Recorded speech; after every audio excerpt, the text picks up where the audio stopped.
Krishna, everybody, and welcome to the 11th episode of the Many Moons podcast entitled Cultivating Young Hearts.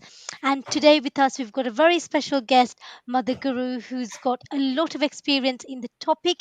And I also personally wanted to thank our viewers because this topic is brought to you today by very popular demand. So we're very, very grateful that Mother Guru is able to join us today.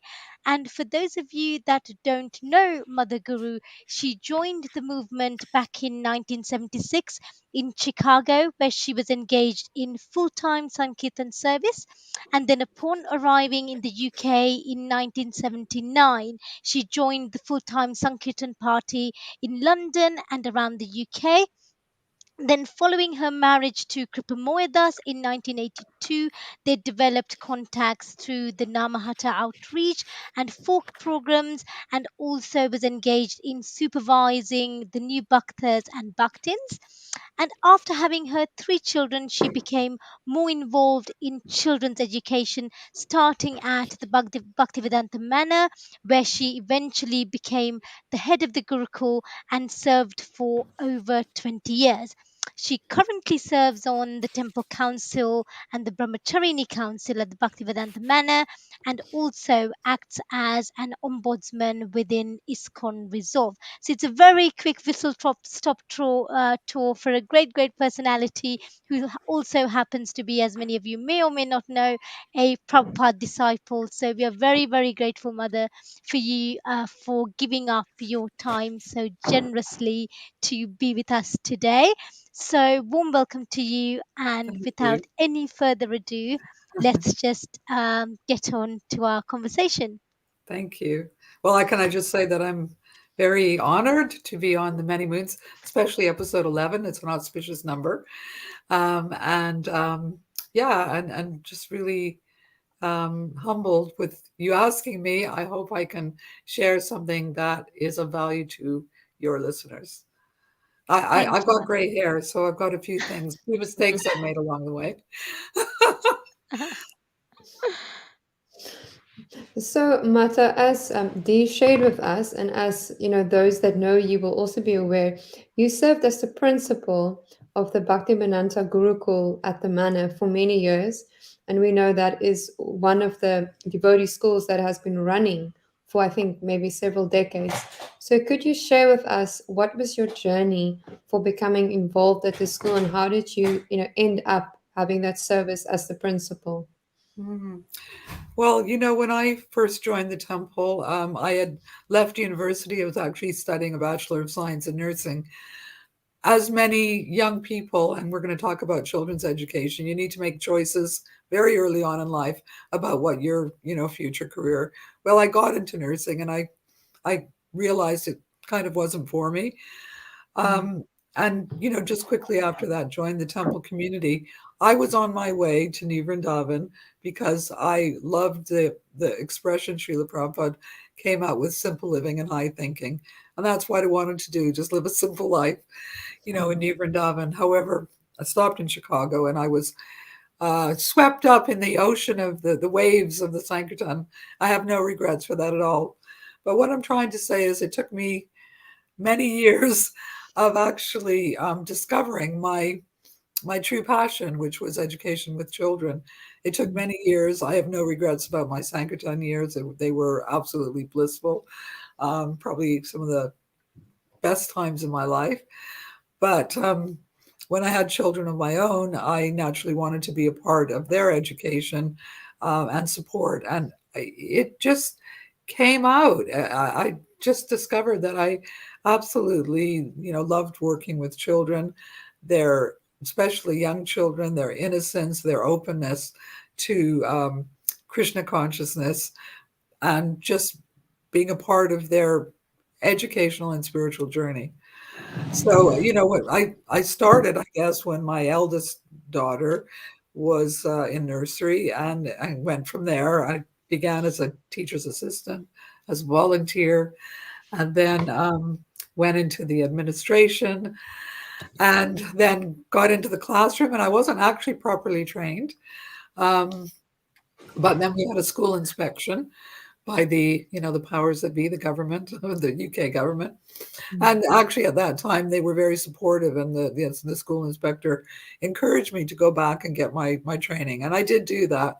I went back to university at a ripe old age of 55, and I got 2 degrees in primary school management, primary school education, and early years childhood studies.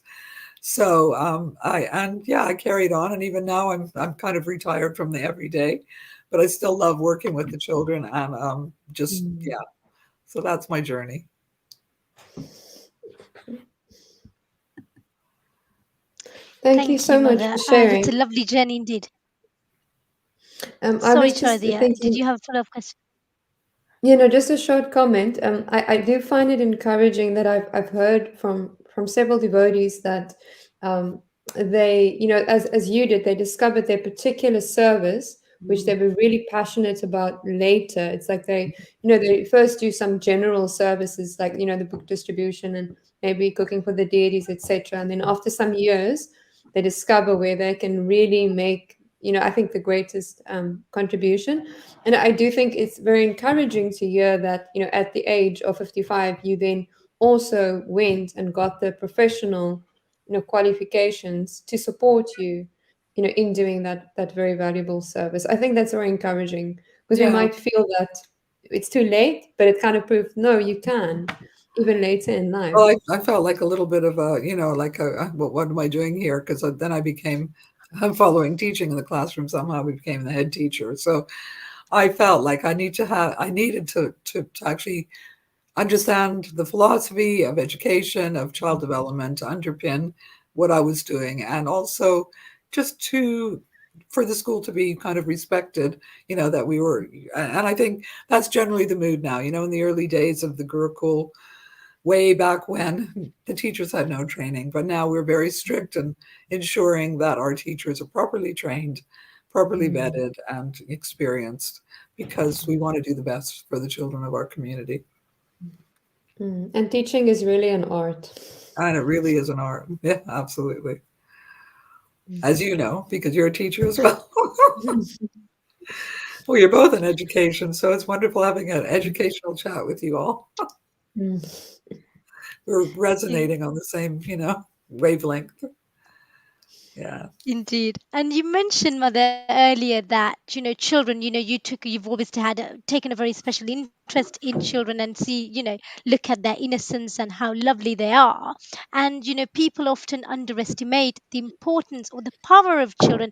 And I believe that it was a certain encounter you had with a Mm. 5-year-old back in Canada was what kick started that inspiration for you to take up the path of bhakti. Can you just elaborate a little bit on this experience and actually what impact it had on you? Sure.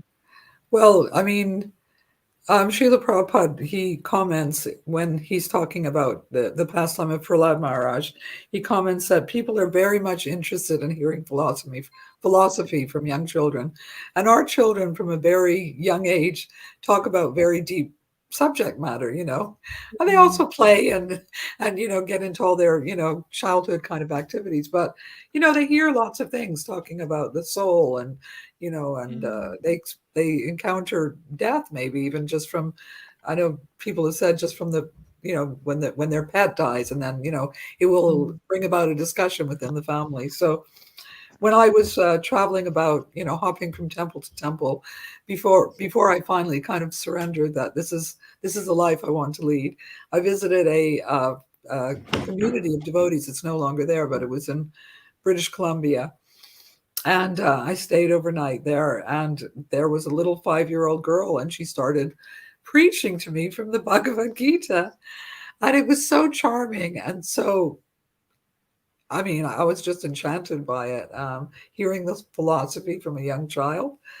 I mean, Prabhupada said at one point, our children are our greatest weapons, and actually, I know here in the UK, the children go out on book distribution in mm, teams.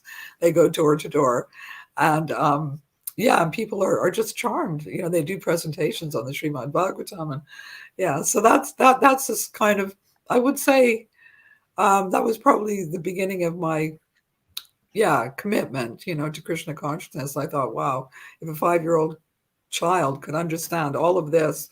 What am I doing? Let's get on with it and study this philosophy. No, thank you. Because, yeah, like we said, we often, this is the point, people always talk about nourishing and empowering kids, but people just don't talk about how powerful, like you mentioned, Prahlad Maharaj, how Mhm. kids could be, that in experience you had with that 5-year-old had such a profound experience. And that explains exactly why we should be cultivating our children in the right way so that they can have a positive impact and empower people positively, really. So, no, thank you. Mhm. Now, Mata, back to your years at the Gurukul, we know that you definitely played a significant role in so many devotee children's lives who were educated there. So I was wondering if you could share why it is valuable and important to have children in a devotee school. Because I know it's not been easy, for instance, to keep the Bhaktivedanta Gurukul going. So why is it so important that we have these schools, especially for our young children? Mhm.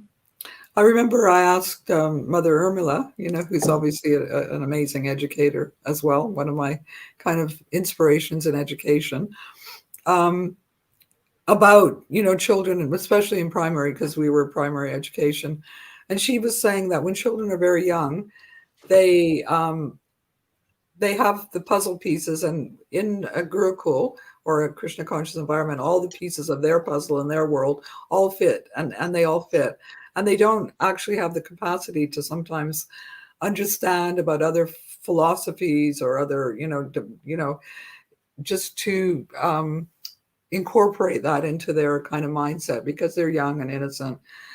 So, later on, when they move on to secondary school and their powers of reasoning and understanding are developed a little bit more, they're, you know, much more able to actually see how what they're practicing, their beliefs fit in to the greater world. So the power of the, being in a Krishna conscious environment is the power of association with other children. I would say, because from my own background, my parents sent me to a religious school, but they were not at home practicing any of the, following any of the, practices at home. And so that kind of um, made me think a little bit. Well, they're sending me to this school, but then, they don't do any of the prayers or this or that. So I would always recommend to parents who send their children to any kind of faith school that the same practices should be happening at home that are happening in the school, and that there should be definitely a resonance there that the children are learning the same things at home. For instance, offering their prashad, saying the prasadam prayers and things like that. Otherwise, it's like a separate thing. Well, I'm doing it here, but I'm not doing it at home. Um, the power of meeting friends. I know from my experience, my children made friends for life in the Gurukul, and they're adults now. But those children that they met in a space where they felt free to be themselves and to explore the philosophy together had a great effect. I mean, all of my children say that their happiest days were actually at the primary school, and when they moved on to secondary school, they I thought we just missed our primary school education so much, because they had a happy time, and yeah, they could just be themselves wholly and completely, and at such a young age, that's quite important. So Mm. yeah, I think also just um, yeah, exploring the philosophy, learning different aspects, service, kind of aspects of service is also there as well. So it's not. I mean, one thing is that what we always say is that what the teachers are giving, it's they teach a curriculum, but there's also a hidden curriculum, and that Mm. hidden curriculum is the way that the teacher actually relates with the children, the way she Mm. um, uh, Mm. uses her Krishna consciousness in the way she interacts with the children, disciplines them, or Mm. they observe that children are very, very observant. Mm. So we do like to have our really wonderful devotee teachers who are loving and nurturing, and our practitioners themselves, because it Mm. underpins what they teach. Absolutely. Now, having spent a little bit of time myself, at that particular school, I must say I was deeply touched at the affectionate dealings between the teachers and the children. And I could see how all the children felt very safe, felt very nourished, and felt really cared for. And each child I met who had been in the school told me the same thing. It was the happiest times, of their childhood was when they were there. So I think that that's really beautiful. And I think one thing that I haven't thought about before, which really stood out to me now that you mentioned it, is that importance of having the same values and culture at home and at school. Because one of the most stressful things, according to sociology, is if you experience culture shock and if Hmm. you experience like cultural dissonance. Hmm. As adults, we find it mentally, emotionally stressful and draining, but we are more able to, as you say, to understand it and process it. But I can just think for a child, it must be very difficult to navigate that environment if you at home, trying to instill a Krishna conscious worldview, but then at Hmm. school, it's drastically different. So now a follow-up question on that is, in the case where devotees have children, and we know that this is very often the case, and there isn't a devotee school that they can send the child to, or an appropriate devotee school, how do they know what to do? Like, should they homeschool? Should they send the child to the best public school? What is your recommendation on how to make that decision? I mean, obviously, I would say it would depend on, the individual cases in terms of what schools are available, and how open the schools are to honoring a child's, dietary needs and their faith.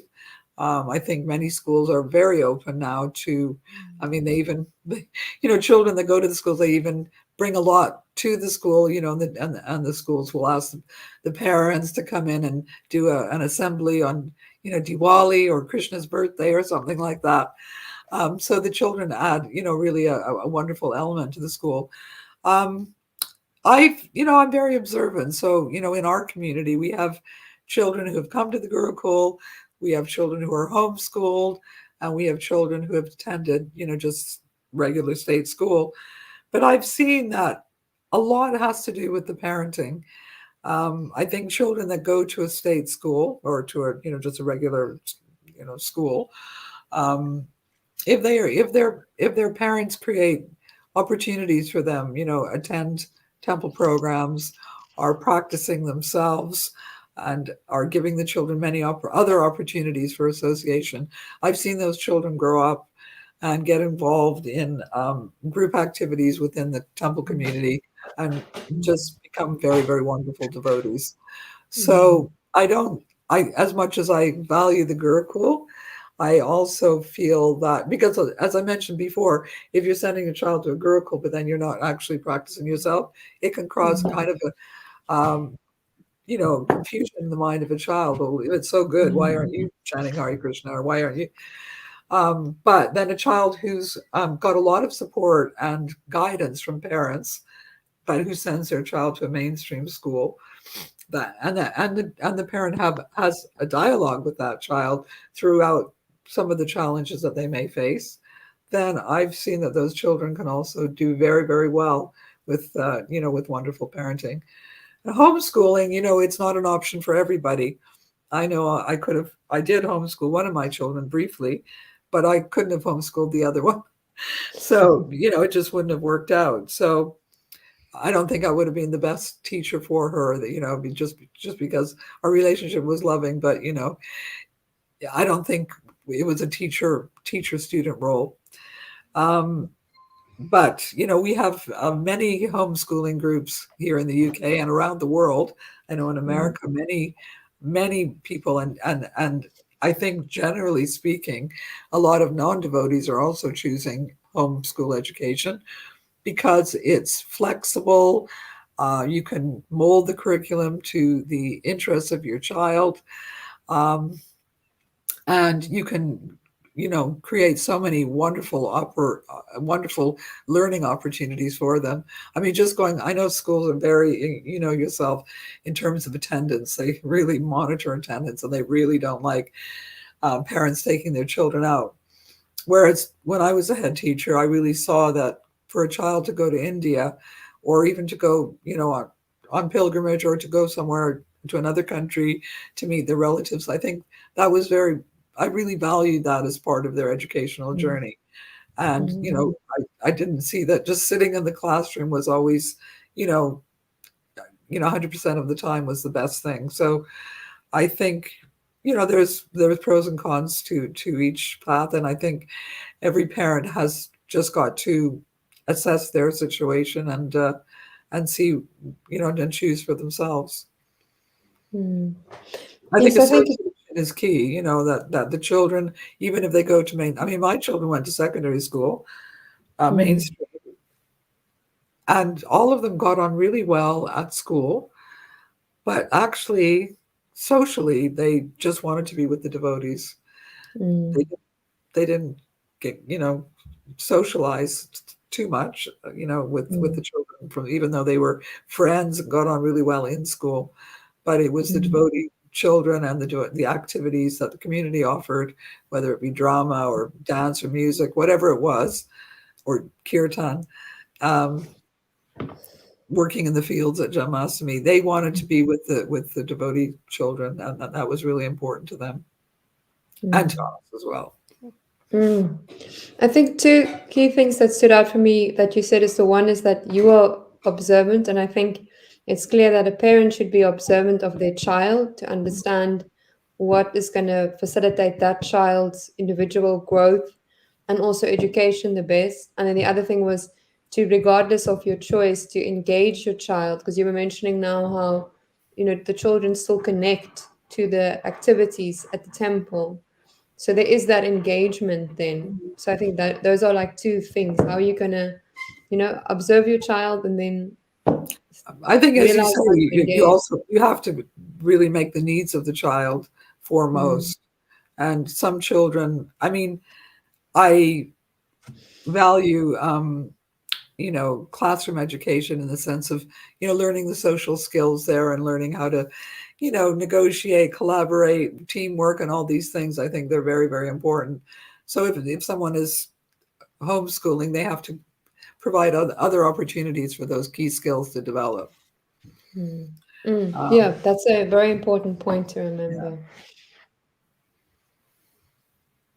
So, moving on from sort of educating children, which is only one part of obviously raising the child involves a lot more than obviously educating them.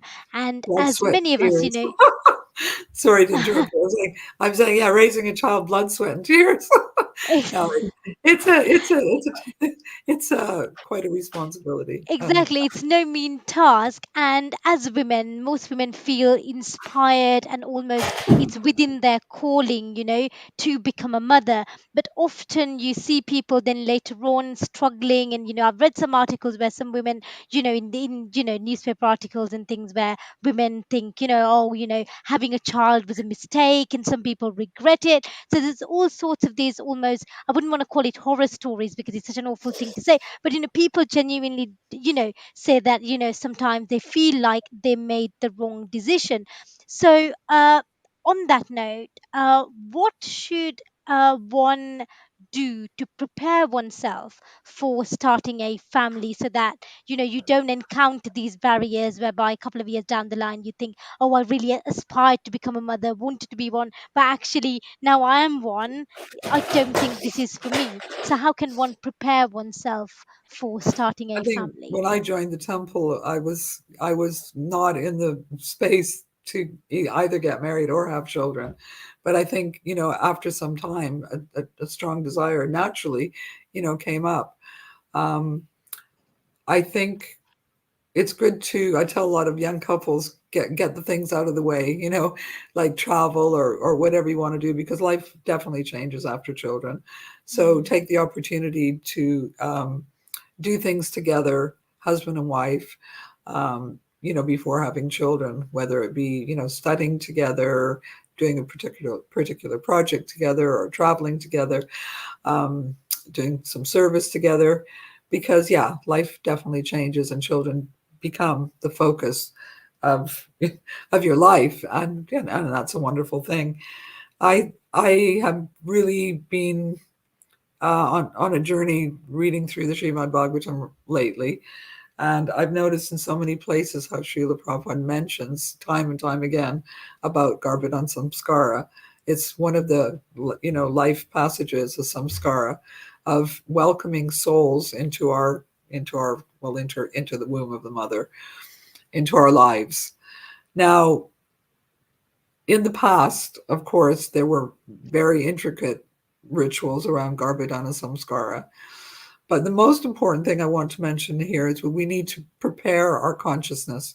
If we want to bring a child who has got a natural, is has been on a spiritual journey already and is maybe coming um, as a last birth into this world to finish up their spiritual, we want to attract a devotee of Krishna, then why not do everything we possibly can to attract that particular person? So Srila Prabhupada only stipulates chanting 50 rounds. It's a very simple thing, none of the elaborate rituals.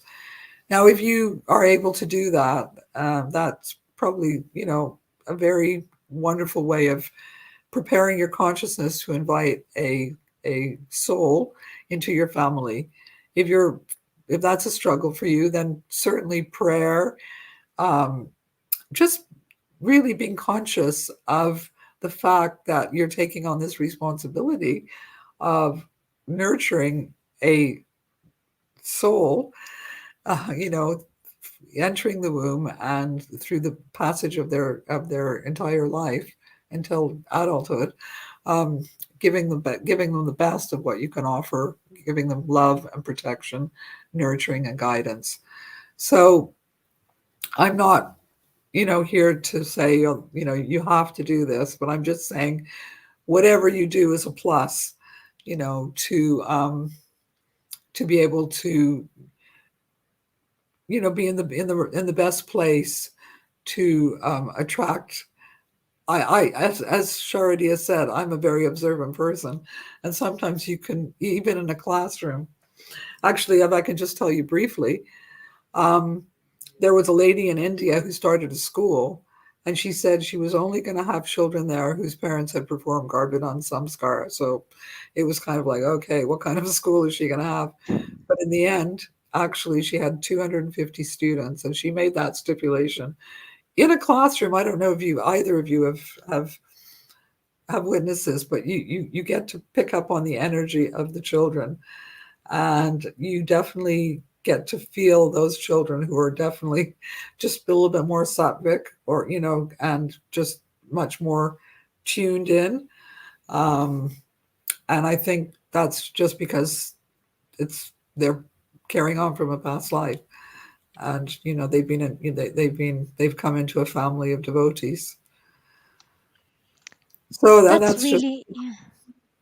Go No, ahead. no, the point about the Sattvic kids, I know I'm talking to two great educators, but in my very short stint in education as a TA, the exact point about, the child's vibration, I taught lower, we call, as low set, bottom set kids, and the consciousness wasn't there, and also most importantly, you could see why the kids were there, because in that situation, because even if they were on the verge of being excluded, you'd want to talk to the parents to try and tell them to put the kid on the right track, and the parents wouldn't turn up, and it was just really heartbreaking. And so one only had to put two and two together to realize why that child was there in that situation, really. And I think I really like the point about you mentioning, people should prepare for it, because I think there's this natural assumption all ladies aspire to become a Mhm. mother, and people think, oh, I get married, it's almost like it's become, a tick box exercise. You go to university or you study, then you find a partner, then you have kids, but nobody really talks about the point that you mentioned, not just doing the rituals in Garbod Samskar, Scar, but also most importantly, preparing your consciousness and taking on that responsibility and making sure that you Mhm. are ready to take on that responsibility. And because, like you said, it does then impact massively what kind of child you attract, and also not what kind of child you attract, what kind of child you then produced to the society, Mm. isn't it? Yeah, and also, I just wanted to add because you had asked also about when all of a sudden you find yourself a parent and it may not feel so natural. I think, Mm. um, it's not like my husband and I went on parenting courses. There's lots of there's lots of wonderful resources out there. It's not like we have to just kind of do it on our own. All parents are struggling. All kids go through the same, the terrible twos, and they're quite uncontrolled. They can be quite uncontrolled when they're young, and so we have to put boundaries in place. So there's lots of resources out there. I think I know devotees are very resourceful, and then also just I think it's so important having a lady sangha, a mum sangha. I know they have one at the manor, so and I know my daughter's on a group called Yummy Mummies, but they share like, oh, what can I cook to, because just being a mom and having to, provide for your child physically, emotionally, spiritually, and look after your own needs, it's quite challenging. So having the support of others around, devotees, and if you have family, if you're fortunate to have. I know when my kids are younger, were younger, because going to, for instance, class was important to us. So we would take turns looking after the few children, and then we would each take turns going to class. So and then we would share with everyone. So yeah, in that way, working together. It's like they say it takes a community to raise a child. So That's well, true. Mm.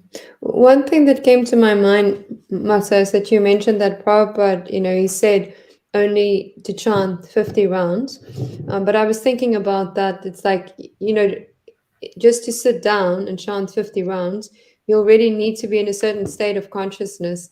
So I mhm, think in that simple instruction, he was actually telling you that you really have to prepare and you really have to have a change in consciousness before you have a child. So it's not like a mechanical thing. I'm just going to sit down and chant, but it's like, it kind of actually is saying to us, you need to come to a much higher level of mhm, purity, and you also have to do this with intention. Because mhm. if you chant 50 rounds, it's going to take your attention and you need intention to do Uh, that. That's a very And good point about the intention. The intention is that you want to attract an advanced soul, and mm, we do. Our kids, our kids, they become our teachers. Absolutely. mm, Yeah, I can definitely say that in my case. That my children are, on many levels more advanced than I am. Definitely. So, very, very important, your intention. And, it is a challenge to chant 50 rounds. So if you can't do that, mm, at least chant some, right? If you're mm. not regularly chanting 16 rounds, then whatever it is, challenge yourself to just have more conscious intention on that day. You can do an Mm. RT, or you can, there's so many things you can do to make it a little bit more um, auspicious and just as you say, in the right in a higher consciousness. Definitely. I mean, I've lived in Mayapur, and I remember seeing many very extraordinary devotee children there. So it does attest, as you said, that if we go through that process, we can really be actually blessed, with children that are even, more advanced than we are. Just one other brief point I wanted to add, and I found this very interesting. I was listening to a lecture by Prabhupada this week, and he was making that point that everyone's always serving. And then Mhm. the example that he gave is, he said that if you become a parent, if you become a father, you have to become the child's full-time servant. And I found this actually very instructive. Like, that's Wow. also another preparation. Like, it's not about just having a child and it's this, kind of like cute extended version of you, but are you ready to become the child's servant? Well, that's actually a big question to ask. Wow. Yeah. Well, that's what that is. What it is, a service. And I think In a letter that Srila Prabhupada wrote to Arundhati many years ago, but she was asking him, I think, about doing deity worship. And he said to her, he said, I'm simply surprised that you want to give up your child to some other persons, even if they are devotees. For you, child worship is more important than deity worship. If you cannot spend time with him, then stop the duties of pujari. So that's always, because I think Dee also mentioned we had experiences in our Gurukul where the parents were too busy doing service to even come for a parent teacher consultation. And I really couldn't understand that, because why would you not want to hear about your child's progress? Why did you have a child if you don't want to be a part of Mm, their, dump them in the school? And then, so, mm, we're all in it together, serving the children of our community. And I just wanted to read this other beautiful quote about bringing children into our community. Prabhupada said, regarding the child problem, I may inform you that all our children born of Krishna conscious parents, they are welcome. And I want hundreds of children like that, because in mm, future, we expect to change the face of the whole world, because the mm, child is the father of man. I thought that was mm, such a powerful quote. Especially as we move through the generations. And I feel so grateful that my grandchildren, all of mm, their relatives and all their family will be devotees of Krishna. mm, And yeah, and we hope and pray that the message of bhakti and their desire to share it with others is going to get stronger and stronger, not weaker. mm, mm. Definitely, that's such a beautiful meditation. Thinking that, as each generation is born, they have more blessings from the previous Absolutely. family members of devotees.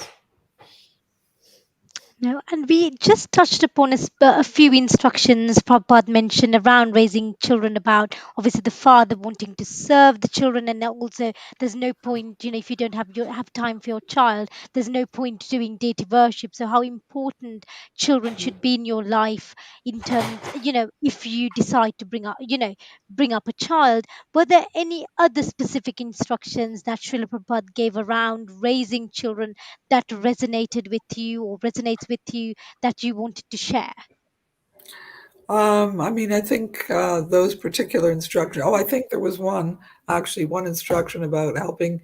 I talked about it briefly when I talked about my own journey, um, into education.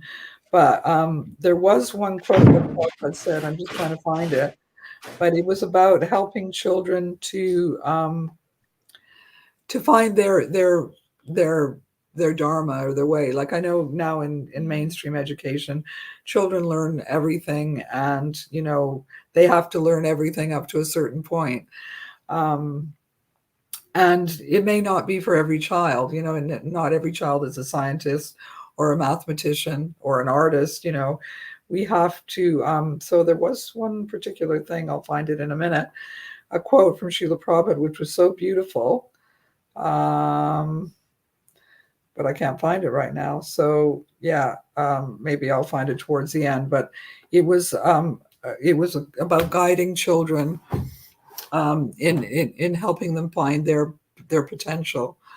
And I think that's really important, that children have to make such choices, like, about what they're going to do at such a young age. But I think if we can give them lots of opportunities when they're younger, and we can go with their interests, um, then they can actually really blossom and excel, and be able to offer something very significant, in their lives, to the Krishna community and to the greater community. I think that's a very important point. Sometimes, lots of parents, particularly in certain cultures, I mean, I had this growing up, parents have certain, certain ideas about what their kids have to do, or, Mhm. you've got to be a lawyer, a doctor, or whatever. And if that's not against their dharma, you could never be. I think I read somewhere that you could do a do an okay job, but you could never excel at something if you really don't have a passion for it. You could do Mhm, okay. So I think it's mhm, very important, the point that you mentioned, mhm. around looking at what the child's interested in, what's their nature, and then encouraging that child to cultivate whatever that interest is, I rather than, found the quote, by the way. oh, I go found the for quote. it. No, So it go for said, it. it's in the Srimad Bhagavatam in the fourth canto. It says, Srila Prabhupada said, unless a child is trained according to his tendency, there is no possibility of his developing his particular spirit. So I thought that was just such a beautiful quote, and I'm just always so inspired to see our young children and our youth. You know, I know some of my children's friends are they're artists or they're musicians or they're woodworkers or they're really exploring their interests and just becoming so successful at what they're doing because they love it. So you can't, as they say, you can't. I think the mainstream education sometimes they try to, they say try put a round peg in a square hole or something, or a square peg in a round hole. I think that's Yeah. the example. Um, yeah, and so I think that will be a really wonderful thing to take on board, and I think um, if we can give our children opportunities like that and help them at particular junctures of their life when they have to make decisions moving forward, in education, and not being afraid of trying something and failing and then picking up something else. I tried something, it wasn't right for me, and yeah, tried something else, found something else which I loved. No, thank you. Shraddha, you have a question? Yes, Mata, you mentioned earlier that it's so important for the parents essentially to take the main responsibility for helping their children to become Krishna conscious. And now you mentioned the importance of understanding your child's particular nature and then facilitating that nature. Are there any other elements which you find are like the essential things that we need to help a child become Krishna conscious? Well, one thing which I love to mention, because we all love prasadam. The tendency is sometimes when you're young or when you have young children and they're hungry or whatever, it's like open up a packet, give it to them, or do this. I made a point of always, because prasadam is spiritual food. It's Mm. empowered by Krishna's, tongue, right? His blessing on it. So you are what you eat. And if you give your children prasadam, Krishna prasadam, they will become Krishna devotees. I've seen the power of prasadam with non-devotees and how it's actually brought about their spiritual consciousness. So what to speak of our own children? I think, for myself, I tried not to be negligent when it came to nourishing my children spiritually. I wanted to give them, to nourish them through Krishna prasadam, because I felt that would definitely nurture their spirituality. So yeah, I'm quite strong on prasadam, you know, and sometimes obviously you may be out and about and maybe at least helping the children to understand that we don't just eat, but we honor prasadam, and that nourishes us both physically and spiritually. Um, I would say, yeah, Krishna consciousness should be a joyful process for children. So, giving them lots of opportunities to explore that joy through drama, through singing, through dance, through art. I think Srila Prabhupada very much supported the arts and saw that the value of children and adults becoming expert in these arts, because it's another medium by which we can attract people to Krishna. So many of our children are dancers, or they become expert, and not only through the activity, they learn stories about Krishna or pastimes through drama, through dance, through singing, through choirs, so many different avenues. So I think and also working together. It's just so fun and joyful. So I think the children should have fun, and they should not be forced. In their childhood, it should be a very natural thing. And yeah, I would just say, giving them as many opportunities to explore their own creativity. Yeah. Thank you so much, Mata. One thing that came to my mind is that according to Ayurveda, if you are sick, you should have your mother's food because the mother cooks with you, usually with the most love and affection. And I was just thinking how Prabhupada, says that everyone who comes into the material world, we are, in some sense, we have a spiritual disease, and how prasadam, is also one of the cures, and especially like cooked, by a devotee mother, sending that not just the affection for the child, but also that need to nourish them spiritually. I think it's definitely a very potent way of nurturing them.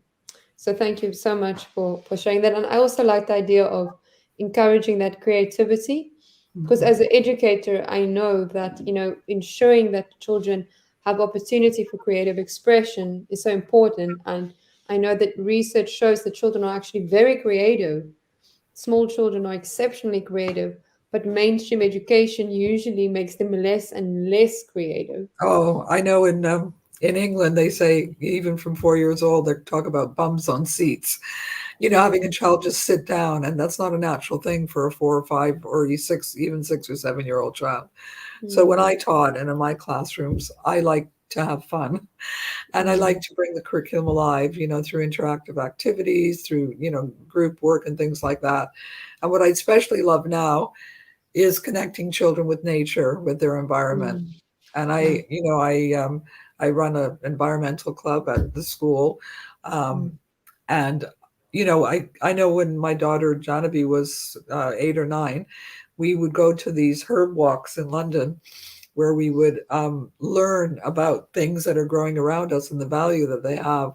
And she made a little book about it, my herb book, which we still have. She pressed all the different plants, and because I just think it's so important for children to get fresh air and to connect mm, with their environment, especially in the times that we're living in now. Teaching the children how to grow their own food, or to identify trees and their value, and to learn just natural outdoor skills. Working mm. with wood and natural crafts and things like that are just um, educational on many levels. Yeah, you can teach math, you can teach science, so many things in the outdoors. So Mm. I think, yeah, I'm so passionate about that. I think the children at the Gurukul are very blessed to have you doing the environmental club. They're very fortunate. I enjoy it more. I enjoy it just as much. Mm, No, and actually, the point you made about bringing the curriculum into life. I work for the Department of Education, so I work on the policy side, and there's so much emphasis on kind of getting as many things into a curriculum as possible to kind of enrich the brain. But they don't often that creativity. The point you said about bringing the curriculum into life is something really, really important. So important, honestly, because I saw firsthand when I was a TA, when you try and force kids that were, to get those bums on seats and to Yeah. preach them essentially Shakespeare or, algebra when they had no interest, Mhm. how much of a detrimental impact actually it had on the kids, because they just didn't want to learn. Mm. And I would say, like in terms of Krishna conscious education, I think some parents or some schools might try to put Krishna into everything, and I think Mm, that doesn't quite work. That's kind of a forced thing when you try to put Krishna into every subject. Maths, I think has to be taught separately. I mean, there's also Vedic maths, which you can teach as well, but it's not like you have to try and force Krishna into every subject. Krishna is everywhere and he is in everything, but I think it has to be a very natural, um, a natural and relatable. I mean, I think it has to be relevant to children in their lives.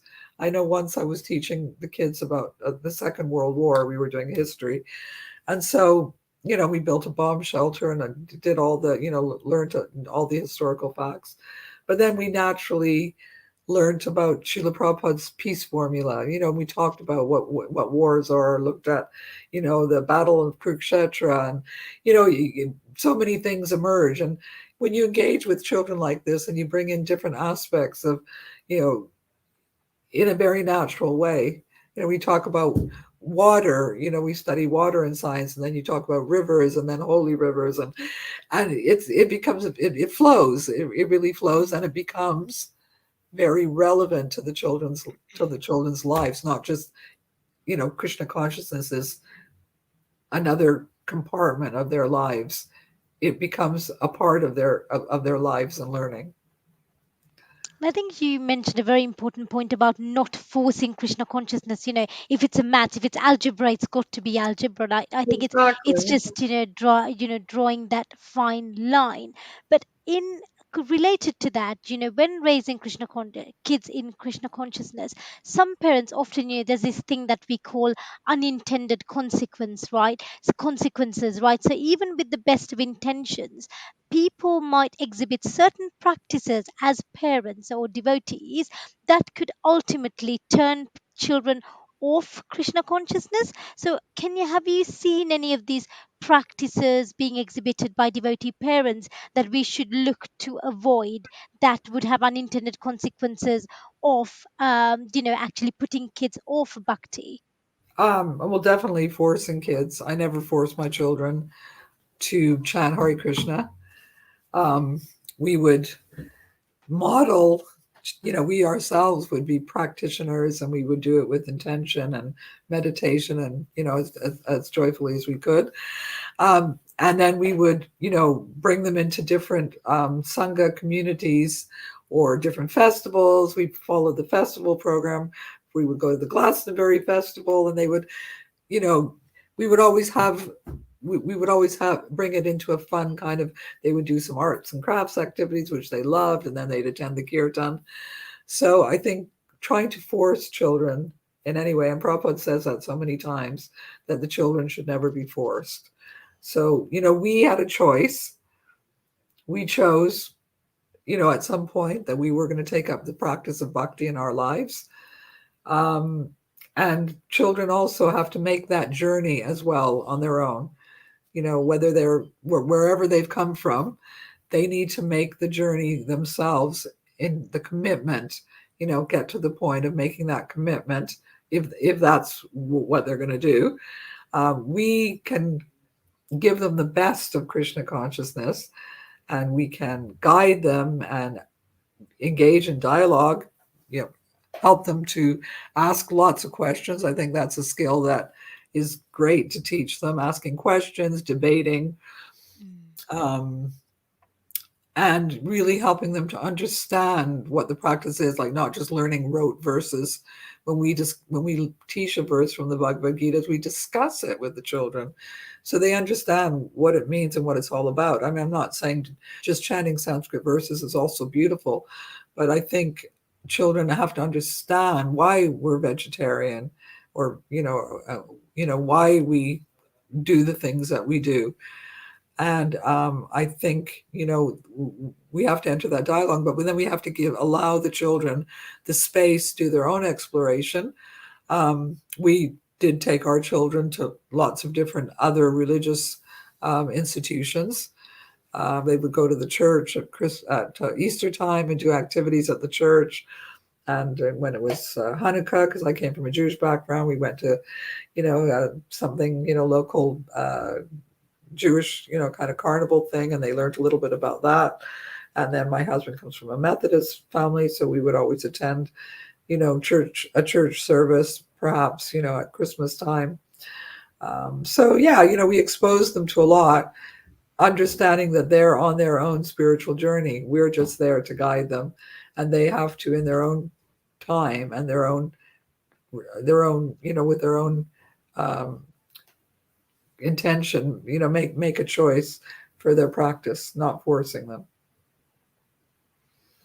No, that was really wonderful. And also, the point that the importance of dialogue, because often, like you mentioned, it's not just about forcing kids, but also not doing things monotonously, because most of these things, chanting the rounds, oh, mummy chants Hare Krishna, daddy chants Hare Krishna, but if you don't actually get into a dialogue, they just become words. Oh, mummy tells me not to eat meat, but does mummy equally, explain why mummy doesn't eat meat and why mummy thinks eating meat is a bad thing? So I think it's an often very overlooked thing, because people think it's just the practice or the ritualistic activities that we Yeah. need to focus on, but actually explaining why we do things is so Mm. so important. I think it's a very very important Especially point. as children get older and they enter into the main, into the wider world, they have to be able to explain themselves, be resilient, and Mm, uh, be absolutely convinced of their beliefs.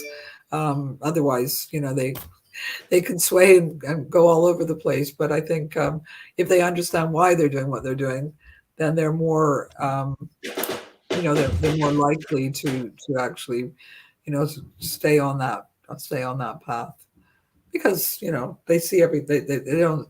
They may not see another alternative that's actually, you know they've had a great time, so they don't see anything that maybe is, yeah.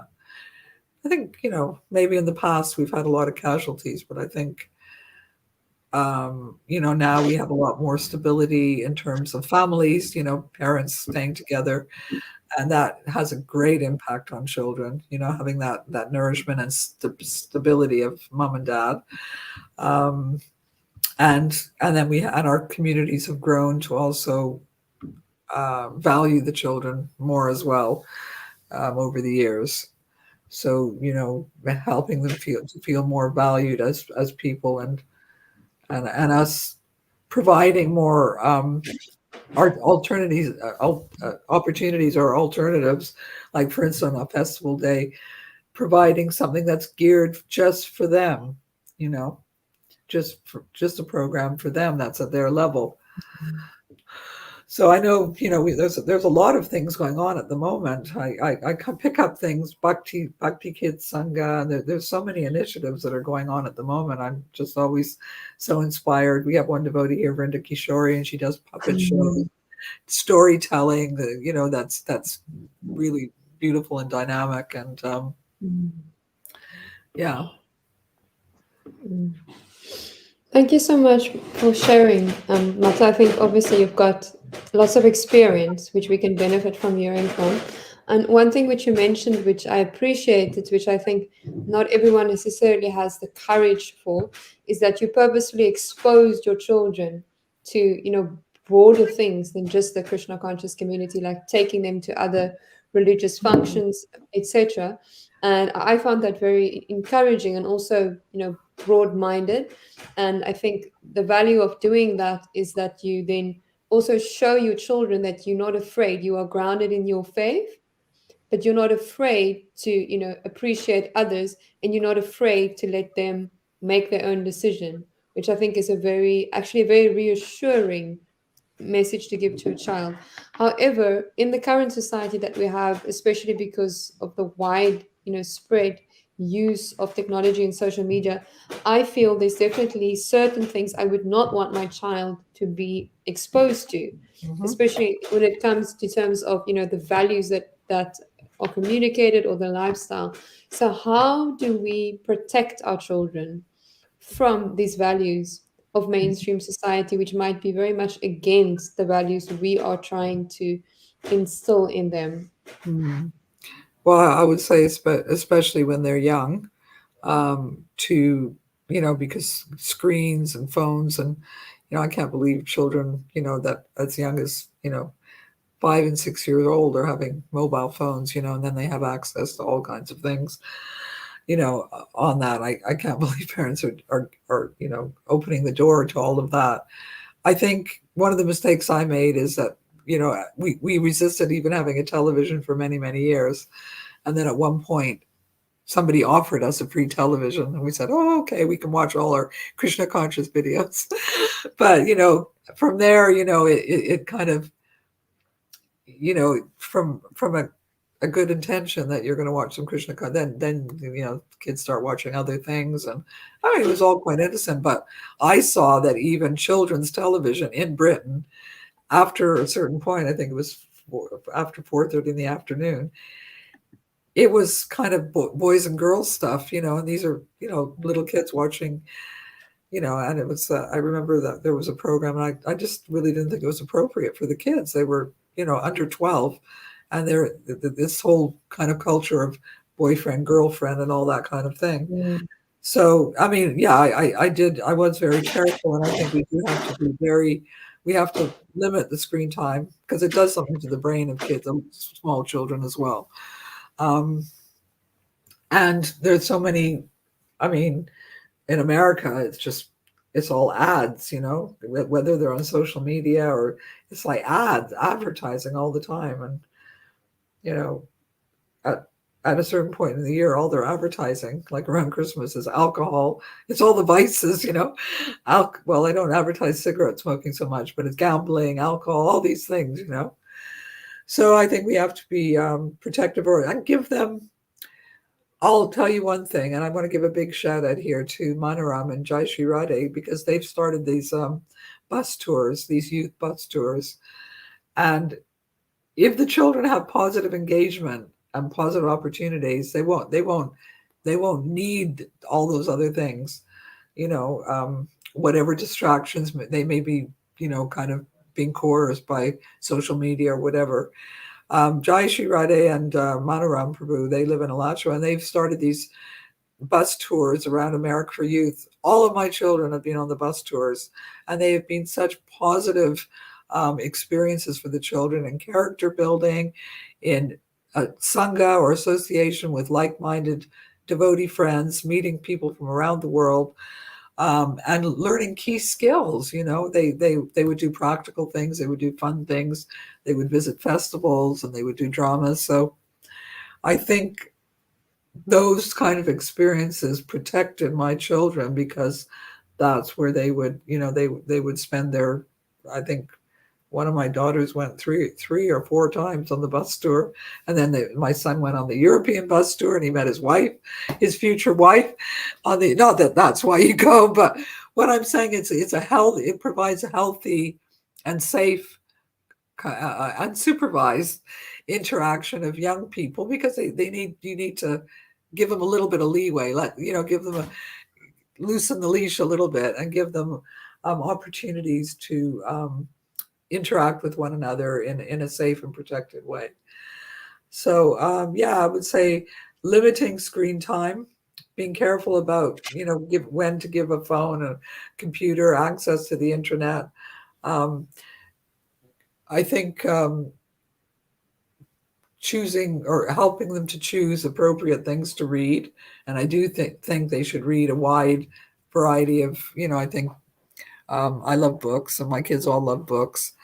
Um, and we don't have enough. We have so many wonderful scriptures, and so many books have been written. But children need to read good quality writing. To learn to be able to express and write, and yeah. So, but we need to monitor, because a lot of things aren't appropriate either. So, those are just my particular comments. But I think that the sangha, doing, like I was saying about the bus tour, doing these things together. I know there are many youth initiatives at Bhaktivedanta Manor. They have the Pandavasena, and they're, Mm. doing regular, I think Wednesday nights they get together for kirtan, and some nights some kids get together and make garlands. So providing these kind of opportunities where they can work together, have fun, it will protect them. It will form a ring of protection around them, because they'll think carefully. If they've got good friends, I think knowing who their friends are, because association is everything. So if they have good Mm. friends, that will protect them. Mm. I think that's a very powerful message, that if they have good devotee friends of their own age or around their own age, that really protects them, because they do consider, the social norms and the social expectations of their peer group Yeah. especially teenagers. Mhm. They consider that more than just, the values and the expectations of their parents. Oh, absolutely. Absolutely. Yeah. Yeah. Very powerful. Peer pressure in the teenage years is Mm. uh, can be very harmful, but peer comradeship, guess you should say, or peer sangha is very, very valuable, not just valuable, productive. My son and his friends, they were making like little, because they love playing with cameras and drones. So they were making kind of short videos together. That was their way of fun. And they were videos that gave a Krishna conscious message, but in a kind of very kind of funny, creative way. Yeah. Mm. So yeah, letting them, giving them some space, but with the right kind of, association. Mm. So, Mata, you mentioned for the youngest children, I mean, there's more you can do to really protect them in terms of, limiting the screen time, really, deciding what books they're going to read, etc. And you also now touched upon, for teenagers, the need to give them more space and the need to, as you said, like give them a bit more of a leash. And I know Prabhupada very interestingly said that once a child is 16, the relationship dynamic between the parent and the child also needs to change slightly.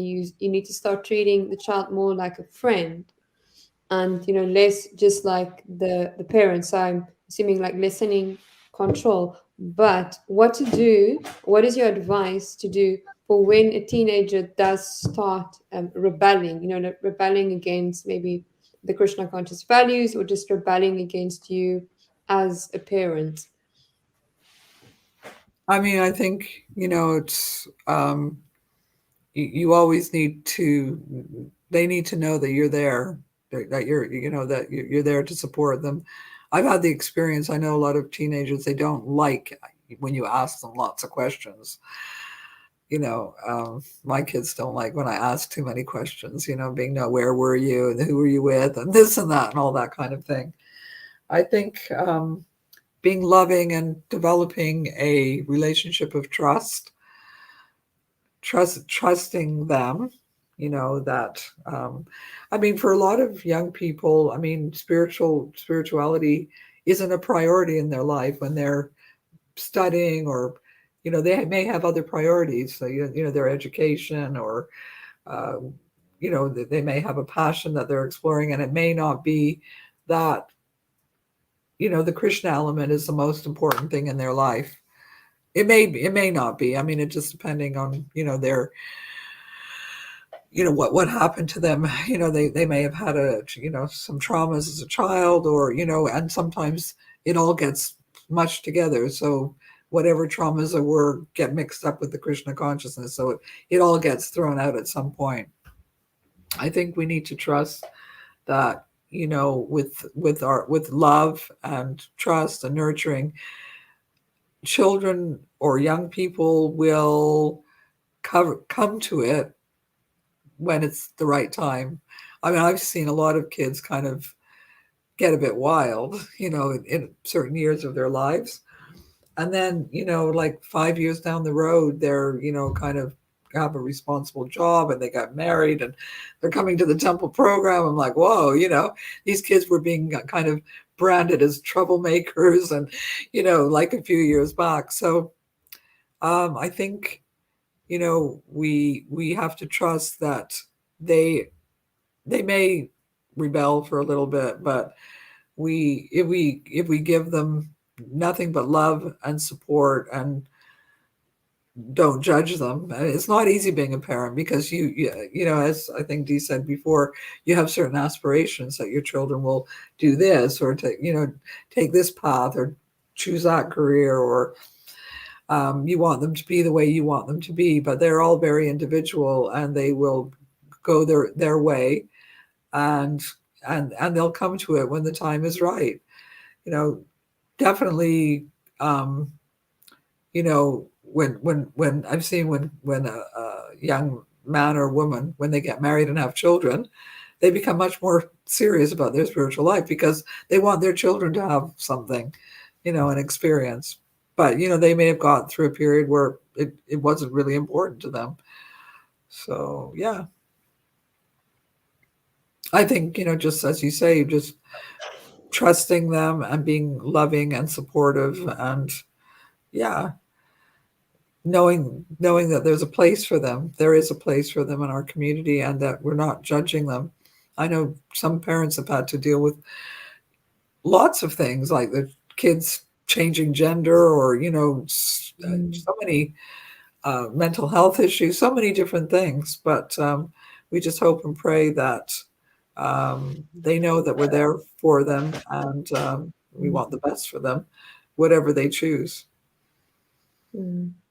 Thank you so much, Matt. I think that was very powerful advice you gave, especially that unconditional acceptance and the trust, and also trusting their process, and trusting time. Mm. And I think it's very true that we see that even devotees who come to Krishna consciousness as adults, they often also go through phases, Mm. phases where they're more engaged, phases where they less engage, and phases where they become more serious. And I think it's important to understand that even if it's your child, it's their journey, and you've got to give them that space to go on their journey, but at the same time make them feel that you're always beside them regardless of where their journey is taking them.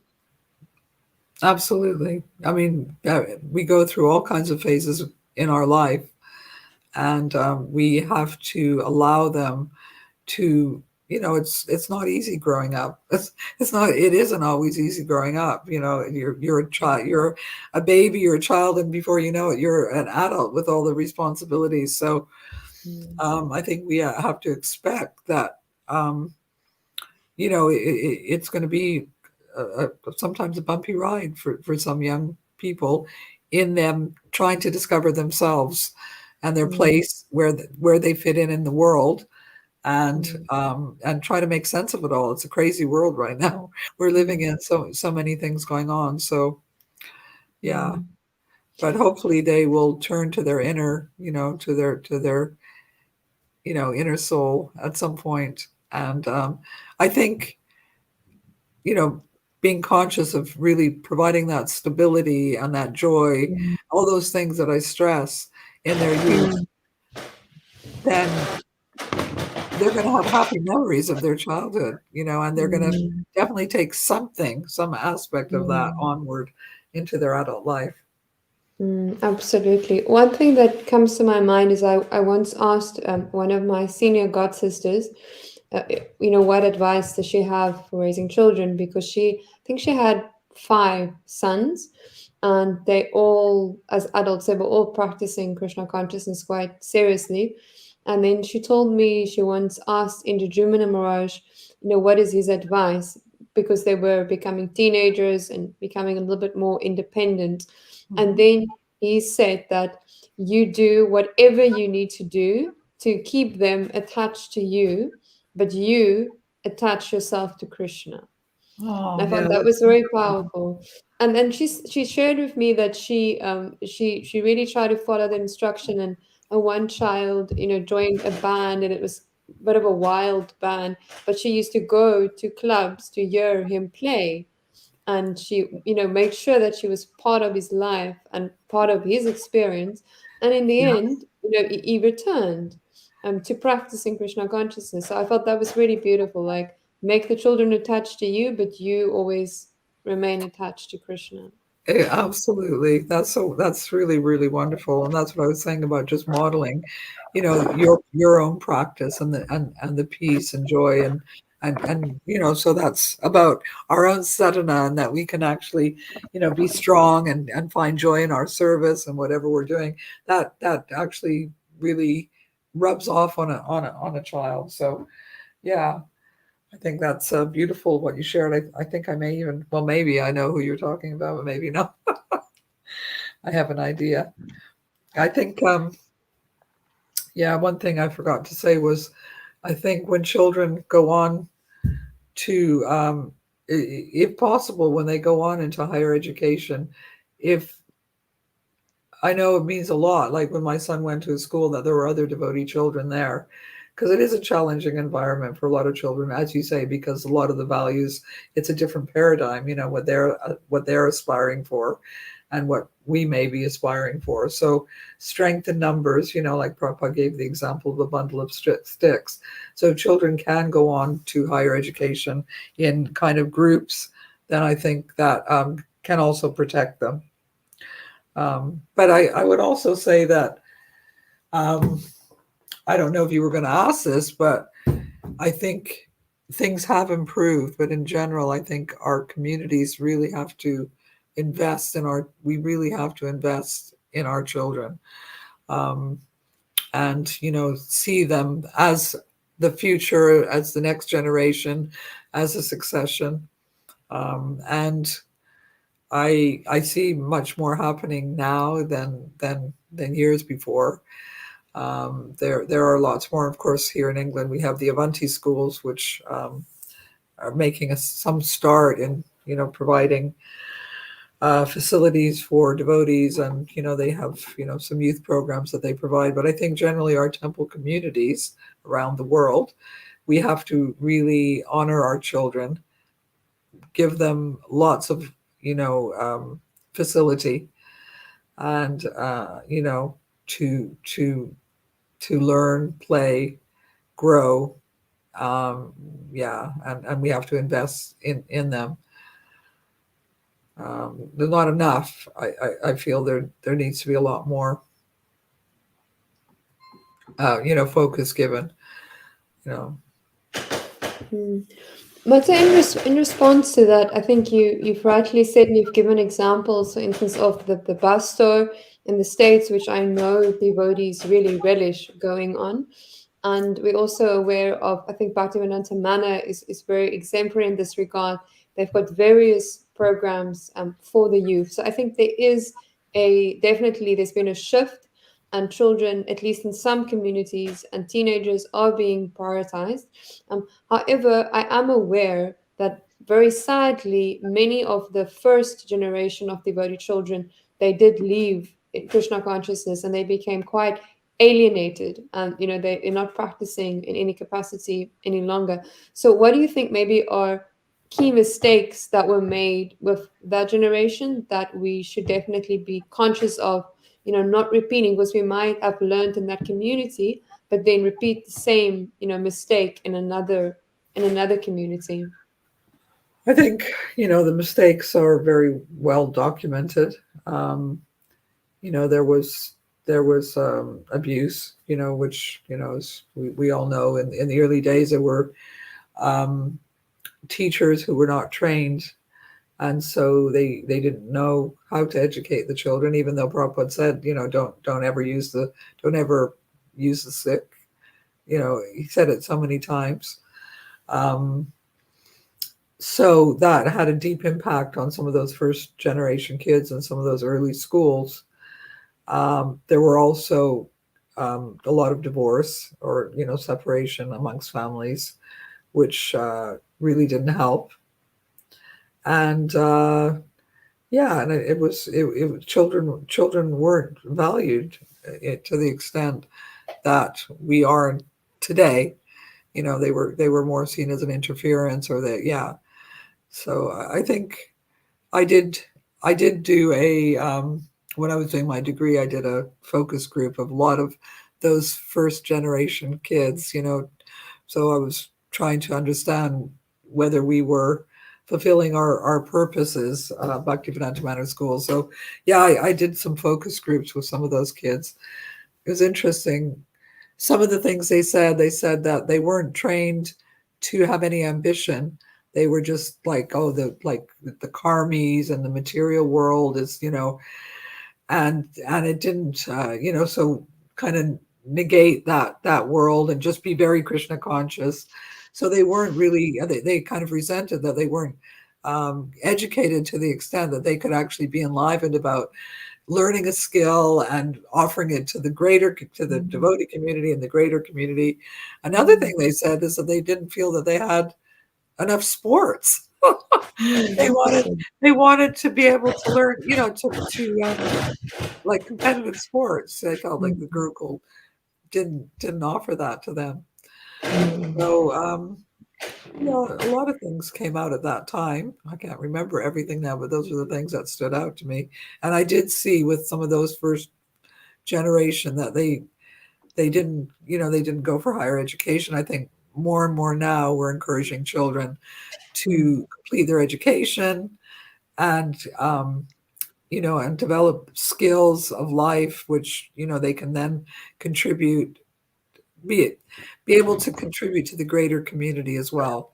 And I think mm, more and more that young people and adults are working within the greater community. They're doing more to share Krishna with others just mm, through their example, through their peace of mind, through their if they share prasadam. I think more and more people are seeing devotees within the mainstream of life, in all mm, different kinds of aspects of life. Um, yeah, I know my son's one of his good friends. He was on a competition show for in woodworking, and his name is Radha. So they were all like Radha this, Radha that, and and he was making these beautiful pieces, and he came second out of like all across the country. So mm, and some of the kids now they're like expert gymnasts, and it's mm, just really inspiring to see. But I think that those first generation, they really weren't encouraged to mm, develop their skills, to develop their mm, potential, and they were given to understand that the rest of the world was Maya, and mm, that they were forced, and then they were also forced to chant Hare Krishna. So that was really a prescription for disaster, I would say. mm. I I think think that that's is an a important. Sorry, go for it. Sorry, no, no. Shadia. No. It's okay. I think one, like a key point here is that you have to prepare your child to function in the world Yeah, and to be an integrated person into society. Like, and if you succeed in that, if someone is successful in their career, if they're a balanced person, they can actually, through that, they can share Krishna consciousness in a very attractive and dynamic way. yeah, absolutely. You said it so much better than I did. So beautifully stated. And then they bring their friends and their work colleagues to the temple, and they're proud of our temple. Um, yeah, bit by bit. So yeah, they need to integrate into society. They do, of course. We're not living as isolated communities. We're living in the world, and we want to be in the world so we can share something. Just in our personality, just being kind and loving and all the beautiful qualities of a devotee, people it stands out because it's sometimes a harsh world out there when people meet devotees. I Mm, think, they're, mm, yeah, they're mm. exceptional. One And I last think the this point. Oh, sorry. We should no, type up saying I'll talk or you talk. You just keep talking over each other. we keep on clashing. No, no. There is one last brief point I wanted to make, Mata, is that I remembered when I studied educational management, there was this one paper I had to read about what makes an organization survive. And it wasn't particular about a religious organization, but any organization. And one point that really struck me is that they said studies had shown that organization needs to be simultaneously inwardly orientated and aware of what's happening with its members, but it needs to be always be outwardly connected. Otherwise, it cannot survive. And I thought that was very applicable for devotee communities. Now, Dee, I'll keep quiet for some time. No, no, that's fine. These things happen when you're not actually, in the room, when you're trying to, sometimes time lags and what have you. But, one thing you really said, one mistake we made with the first generation was that not cultivating that aspiration. And I think this is one of the fears or misconceptions that people have with religion. My parents certainly had that fear, oh, now she's becoming, she's having a early midlife crisis, was literally the words of my mother. And you spend so many years. We spent so much money on your education, sent you to private school, whatever, went to university. Now you've become a crazy Hare Krishna, having a midlife crisis. Now you're going to literally abandon everything and, be a nun or something. It's just that fear, isn't it? You've often Yeah. hear the thing that you've got to be religious, but don't be too religious because you'd Mhm. abandon everything. I think it's that point about how you can cultivate Krishna consciousness or faith and actually use that as an instrument to kind of be a better person in society, and use that how you could actually use that faith to Mhm. empower your skills and to become a better person is something that we really don't stress enough. There are such empowered personalities within the movement that we don't actually showcase enough, that live in the what we call the modern 21st century world, and that use the faith to empower them as opposed to disempower them. And I think that's a message that needs to get out a little bit more. We might be a bit religious, might wear different things, put things on our Mhm. faces, say strange things and dance around in streets, but equally, we are valid, responsible adults that add a lot of Mhm. value to society. Yes, I mean we love each other's association, and we love to be insular, but Srila Prabhupada's mission was very much about being out there in society, and in whatever way we can. As I was saying, even just being a nice person can actually touch people's hearts. Even on a very basic level, even if you don't, you know, distribute a book or you know share something, but there's always something to share because we have a perspective on so many things, and there's so many hot topics in the world at the moment. So devotees will be opinionated. They will have an opinion, and and being able to engage in real dialogue with others of different faiths and of different um, you know what different places in life. So I think that's really, really important, and we need to teach our children really good communication skills. I think that's so important that they learn really wonderful communication skills. They become very articulate individuals that are able to express um, very clearly what they believe in, and also learn how to listen to others and engage in conversation with them in a very productive way. Because a lot of people just talk about the weather. But we like to go deeper, don't we? We like to go deeper, and our children certainly do that. They also like to have very deep and meaningful conversations. I think we also picked up on this point earlier when you were answering this question, but I wanted to pick up a specific point related to this. So in the Nectar of Instruction, it says, we shouldn't be associating with non-devotees, and this strong idea of, we should live in Krishna conscious communities. However, in the modern 21st century, this is always not possible. So how do we, even the way of our way of lifestyle of chanting, attending the morning program, waking up early, these things doesn't always juxtapose very naturally with the modern 21st century. So how do we create kids, or bring up children that are resilient in their practice of Krishna consciousness, whilst being able to integrate themselves into the modern society that we live in, and actually be a part of that society and not isolate themselves, whilst having that firm faith in Krishna consciousness? I think they need to have a personal. Everyone needs a personal practice, and they need to find that kind of spiritual practice that suits them. Whether it's chanting, of course, we encourage everyone to chant every day, whether they chant 1 round or 10 rounds or 16 rounds, or reading, or having just some quiet prayer, or going to whatever their circumstances is. Like here in London, some people work in London, and they at lunchtime they pop into the temple for Mm. darshan, or um, and I think there again it's association, because if others are doing the same thing, working within society, and then as devotees they come together and they share the challenges, that support around us protects us. And that uh, hearing from other great personalities, sadhu sangha, so attending lectures or listening, we've got incredible amount of, like, there's the Many Moons podcast, There's Bodhika, the late morning. There's live classes from Bhaktivedanta Manor in many temples around the world. So whatever one chooses, one has to choose some bit of a spiritual practice and spiritual friends community whereby they can a support network where they can get the support that they need, and that will give them a lot of strength and a lot of resilience. They're not no man is an island. So I just always stressing that the support network around us, because if we can't share our realizations, our challenges, and our inspirations with each other, then yeah, uh, you know, that's just such an important part of life.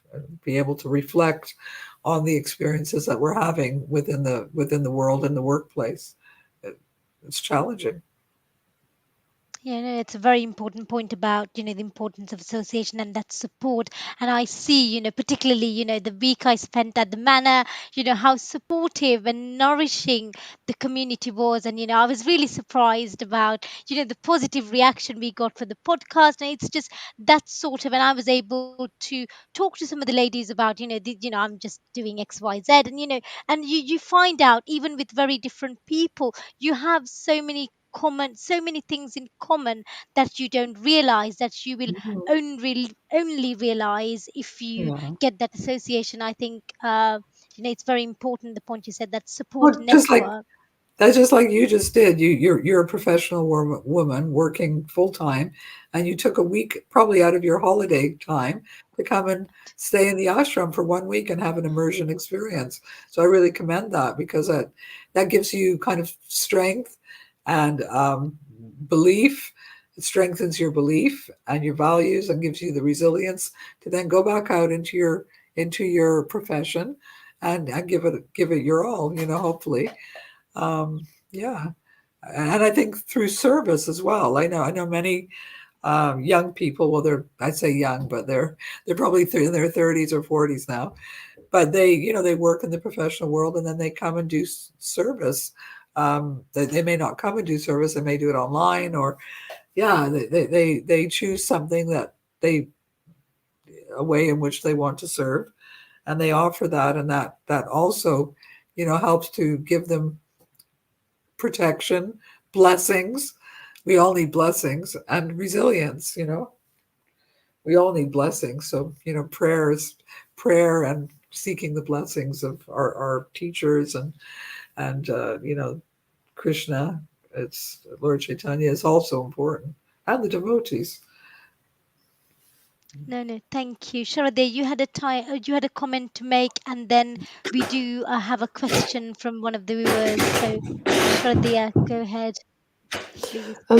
Yes, Martha, when I was listening to what you were sharing, one thing that came to my mind is that you mentioned earlier how, you suggest that devotee mothers connect with other devotee mothers and they have like a bit of a support group. Mhm. And you also mentioned that, devotee teenagers or young people, they need other people of their age. And I'm just thinking it would be so valuable, and it's now possible, with how interconnected the world has become, for devotees, young devotees who are in the similar lines of profession or have similar interests, for them to connect. Because I remember some time ago seeing a program for a devotee who was like an entrepreneur, and he was Yeah, having these programs for other devotee entrepreneurs. I was thinking that would yeah. be so, if you're an entrepreneur, that would be so enriching to connect with those like-minded devotees. I was thinking that could be something that could really help you, like if you are a psychologist or you're a doctor, to connect with other devotees in that field. And then you can also grow I as you think, progress yeah, through stages I, of I life. remember that. I remember that, and I think also they were um, a lot of those devotees who were on. They actually, they wanted to also start other kind of devotional kind of businesses together, and Yes. they have. They've yeah, they have. Mm, mm. I No, should be thank you. interviewing you. You both, actually, because you've also had so much experience in education. I just have the No. gray hairs. No matter, you have many years of experience and many insights, so many children that you've guided. Mhm. So we are Indeed. definitely learning from you. And actually, we had a question from one of the viewers. Sincerity is invincible. I don't know whether it's a real name, but the YouTube name is all I have. So thank you for your lovely question.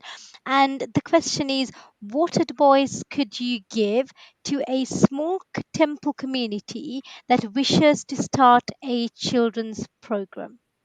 Right. Well, thank you. Sincerity is invincible for that question. I think it depends if you want to start a program, just like a Sunday school program, or if you want to start a daily program, which includes like school curriculum. So I know that in America, somebody was telling me the other day that there's one devotee living in Boston or something, and he has a Sunday. He's got a I can forward you the link. Actually, I don't have it right now, but I can maybe you can post it somewhere. He's got a school like it's an online school for children at different ages, and it takes you through. I think that's more like a devotional, like the devotionally based. So kind of pure Krishna consciousness, but it's um, I got the feedback from a family that their child was really enjoying it, and it was taking her through a systematic way of learning different aspects of the philosophy, and it was very engaging and enjoyable. So you can tap into something like that. I think there's even a curriculum for Sunday schools. I know we have a Krishna club at Bhaktivedanta Manor. I'm not sure what curriculum they use, but you need to get in touch with other communities who are actually doing a children's program to actually have a starting point.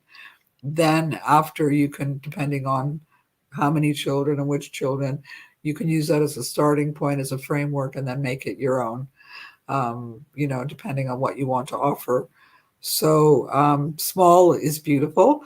And even if you start with, 2 or 3 children, that's fine. I think if you have a wonderful program going that's attractive, it will very, very soon grow and attract many others from the community, whether they're from, just like a purely Indian background that want their children to have a little bit of Krishna consciousness, or from your own, just, very small temple community.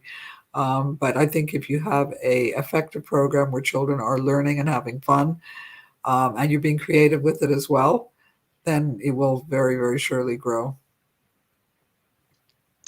Thank you very much, Mother, for that lovely response. And I'm sure sincerity is invincible.